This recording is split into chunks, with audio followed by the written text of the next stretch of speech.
ایک دن ٹارزن جنگل میں بیل کی بیلوں سے جھولا جھول رہا تھا۔ اچانک گھاس میں سے ایک بڑی سی آواز آئی، گرررر۔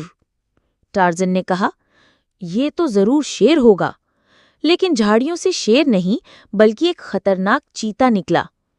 چیتا غرایا، میں ہوں اس جنگل کا سب سے خطرناک شکاری۔ بندر فوراً درخت پر چھلانگ لگا کر بولا، او نہیں، آج تو ہم گئے۔ طوطا زور زور سے چیخا، دوڑو دوڑو۔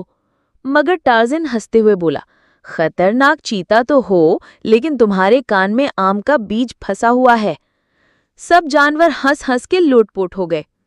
چیتا شرما کر بولا، ارے یہ تو میں آم کھاتے وقت پھنس گیا تھا۔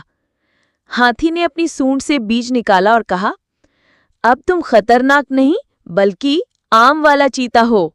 اس پر ٹارزن نے کہا، چلو سب دوست ہیں، دشمنی ختم، آج جنگل میں پارٹی ہوگی۔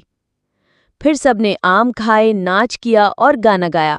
بندر کلا بازیاں کھا رہا تھا، طوطا ڈھول کی طرح گانے لگا، ہاتھی ڈانس کر رہا تھا اور چیتا خوش ہو کر بولا، میں خطرناک نہیں، پارٹی کنگ چیتا